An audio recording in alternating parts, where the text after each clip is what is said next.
안녕하세요. 김동석입니다. 2월 17일 아침 시작하도록 하겠습니다. 오늘 새벽에 끝난 미국 시장은 그러니까 미국 시간으로 오후 2시까지는 주가가 많이 하락을 했었고요.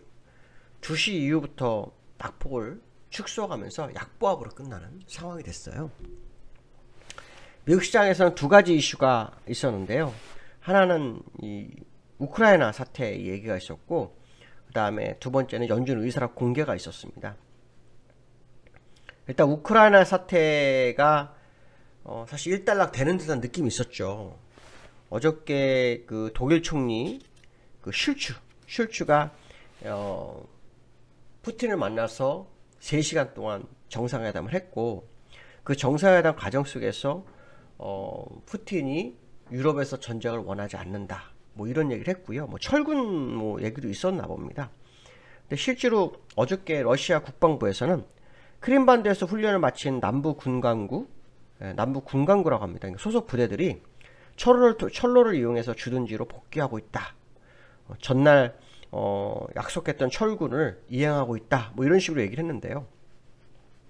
서방 진영에서는 이런 얘기를 합니다. 철군 징후가 없다.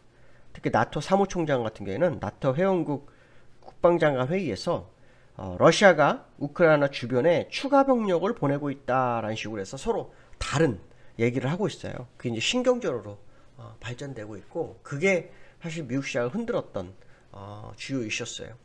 우크라이나 사태는 그 푸틴이 러시아군을 완전히 철군하지 않으면 사실은 언제든지 그 불씨는 살아있다라고 보시면 될 것 같고요. 또 우크라이나가 나토에 가입을 하고 끝나야 아마 문제가 되지 않을 거라 보고 있습니다. 만약 나토를 가입 안 하고 멈춰 있으면 언제든지 우크라이나 사태는 문제가 되겠죠. 다만 일시적으로 긴장 완화는 이루어질 수 있는 상황이 돼가고 있는 거 아닌가, 뭐 이런 생각을 해봐야 될 것 같습니다. 두 번째로는 어저께 미국 시장을 2시 이후에 낙폭을 줄이게 한 이유는 의사록 공개였는데요. 이 의사록 공개를 통해서 나온 얘기는 이겁니다. 덜 매파적이었더라. 덜 매파적이라는 의미를 잘 모르겠어요. 왜냐하면 어차피 이제 금리 인상이 다가왔는데 덜 매파적이라 해봐야 얼마나 더 덜 매파적일까, 이런 생각도 들었는데요.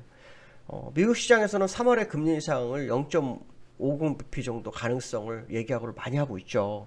0.50bp를 얘기를 많이 하고 있는데, 여기서 덜 매파적이라는 것은 뭐냐면, 아시겠지만 대차대주포가 꽉 찼어요. 8조 8천억 달러 정도를 가지고 있는데요.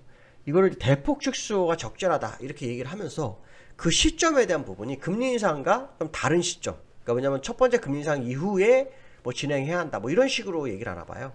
어차피 뭐 금리 인상 시점에 바로 하나, 좀 지나서 하나, 어차피 다 긴축은 해야 돼요. 어차피 긴축 발작은 시작이 일어날 수밖에 없는 상황인데, 이거를 바로 3월에 금리 인상하면서 대차대표를 바로 줄이지 않으니까 덜 매파적이네, 뭐 이런 식으로 해석을 하는 것 같아요. 그래서 더 공격적으로 긴축할 것이라는 어떤 암시가 없었다라는 식으로 시장을 해석하면서 주가를 낙폭을 줄였는데요. 참 재미납니다. 미국도 참 그 말의 해석을 어떻게 하냐에 따라 다른데요. 저는 다르게 생각합니다. 미국 시장 결국 재해석이 있을 거다. 의사록에 대한 재해석이 있을 거예요.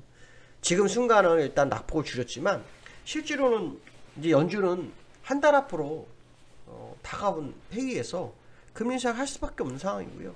그때 나온 진짜 의사록 내용이 진짜일 거다. 지금까지는 의미가 없죠. 어차피 3월에 금리 인상을 할 거라고 얘들이 한다면 그 시점에 나온 이슈 그 자체가 매우 중요할 거다, 뭐 이런 생각을 해봐야 될 것 같아요. 그래서 그런 부분을 좀 감안해서 뭐 시장을 좀 보시면 맞지 않을까, 이렇게 판단을 쓰고 있고요. 보시면 나스닥은 지금 0.12%, 그렇죠? 다우도 0.1% 정도, 16% 정도 하락을 했는데요. 다우를 보시면 장중한 때 얼마나 빠졌냐, 0.9%, 99%, 그러니까 1%에 근접하게 빠졌었죠. 1%에 근접하게 빠졌다가 지금 올리는 그런 상황이 됐고요. 추세가 반전이 일어나고 뭐 그거하고는 아무 상관이 없을 것 같아요. 일시적인 정도로 해석하시는 게 맞겠다, 뭐 이 말씀 좀 드리고 싶고요. 두 번째는 나스닥도 마찬가지죠. 나스닥도 지금 올라오긴 했지만 사실 오늘 장중 얼마까지 빠졌었냐면요, 1.4%, 1.5% 정도까지 빠졌다가 낙폭을 줄였어요. 그러니까 어저께 그 상승을 준 거에 많은 부분을 되돌리는 상황이었는데 일단 올라왔어요. 올라왔는데 중요한 건 기술적으로 지금 이 자리가 이렇게 쭉 뻗어서 이 정도 올라왔어야 되거든요. 못 올라왔기 때문에 이제는 이 캔들과 후엑스판의 이격이 점점 없어지는 상황. 이런 경우에는 보통 추가 하락이 나오는 경우가 더 많거든요. 그래서 좀 일시적인 반등 정도로 보시는 게 맞고 추세 반전으로 보기는 없죠. 특히 추세 반전을 하기 위해서는 양적 완화라든가 금리 인하라든가 이런 게 있어야 되는 건데 지금 거꾸로 금리 인상을 가는 상황이라서 시장이 추세적으로 뭐 변화를 가져오는 상황은 아닐 거다. 일시적으로 소강 상태에 멈춰 있는 과정으로 보시는 게 더 현명하다라고 판단하고 있고요. 주가가 올라올 때마다 물량을 축소하는 것도 나쁘지 않아 보인다. 이렇게 말씀드리고 싶습니다. 두 번째로는 오늘 윗끌레 만기예요. 오늘 수급을 확인을 해야 될 게 있는데요. 윗끌레 만기는 아시겠지만 외부적인 요소가 사실은 많이 작용을 안 하죠. 자체적인 그 포지션의 움직임 뭐 이런 걸 보여주는데 특히 수급적인 부분에 있어서 어저께 그 외국인들이 아주 중요하게 움직였던 게 선물 하나예요. 선물에서의 외국인 움직임이 있었거든요. 어저께 거의 8,700억 정도 매수했다가 막판 다 던졌는데요. 이 외국인들이 들어온 물량이 있어요. 요 선물 물량. 이 윗끌리 만기가 오늘이니까 오늘 이 외국인들의 선물의 움직임이 시장의 방향성을 결정하겠죠. 오늘 만약에 외국인이 또 매수를 한다? 그러면 좀 더 올라갈 소지가 있겠죠. 근데 만약에 오늘 매도를 한다? 그러면 윗끌리 만기의 방향을 바꾸는 그런 모습이 있을 수 있는 상황도 연출될 수 있다. 이렇게 해석을 해볼 수 있습니다. 그래서 오늘 외국인 선물을 조금 지켜볼 필요성이 있지 않을까? 죄송합니다. 이렇게 생각이 들고 있고요. 코스닥이 어저께 4.5% 정도 급등 마감을 했어요. 그러니까 아마도 이제 시장에서는 이걸 가지고 추세 전환에 대한 목소리가 좀 가라앉아서 그렇습니다. 죄송합니다. 추세 전환 얘기가 좀 나올 수 있는데요. 이게 보시면 어저께 쌍바닥의 부분이었잖아요. 그래서 쌍바닥이기 때문에 쌍바닥으로서 방향을 선회할 거다라는 생각을 좀 많이 할 수 있을 것 같아요. 특히 어저께 외국인 2,400억 정도 매수를 해서 주가의 방향성을 좀 주는 그런 상황이었죠. 근데 이게 그 4.5%나 올 수밖에 없던 게 쌍바닥이기도 한데 코스피는 쌍바닥이 아니었어요. 근데 이게 실제로 쌍바닥으로 이제 자리매김할 거냐라고 본다면 이 코스닥 주봉으로는 쉽지가 않습니다. 이 코스닥 주봉으로는 쉽지가 않아요. 그래서 아마도 오늘 뭐 시장의 흐름을 향후 시장의 흐름을 좀 더 지켜봐야 되겠지만 외국인에서 2,400억 샀을 때는 외국인은 일단 조금 더 끌어올려서 고점에서 주가를 서는 경우가 많거든요. 그래서 반등은 들어올 확률이 있어 보입니다. 근데 문제는 뭐냐면 추세 반전이냐에 대한 부분이 되게 중요하겠죠. 아까 미국 시장을 말씀드리면서 이런 얘기를 했어요. 추세 반전할 수 있는 재료가 없다. 맞습니다. 지금 우리나라도 역시 마찬가지로 없죠. 특히 우리나라 24일날 금통위에서 금리 인상이 가능성이 50% 정도 돼요. 그렇다 그러면 실제로 지금 우리나라의 주가를 끌어올릴 만한 재료가 없는 거죠.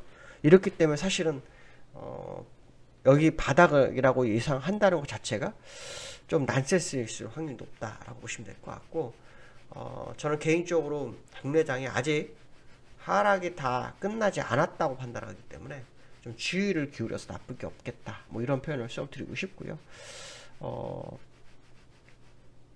이번 주에 사실은 미국이 어떤 비상회의라도 좀 소집해서 뭔가 방향을 좀 줄 줄 알았어요. 근데 아직 뭐 목요일에는 없네요. 이제 이번 주 지나면 안 한다고 봐야 되겠죠. 왜냐면 3월 15, 16일이 FOMC 회의이기 때문에 한 달도 안 남게 돼버리니까 굳이 비상회의를 할 이유가 없게 됐죠. 그러니까 한 달 정도를 남겨놓고는 해볼만 하지만 한 달이 안 남아버리면 굳이 할 이유가 없다.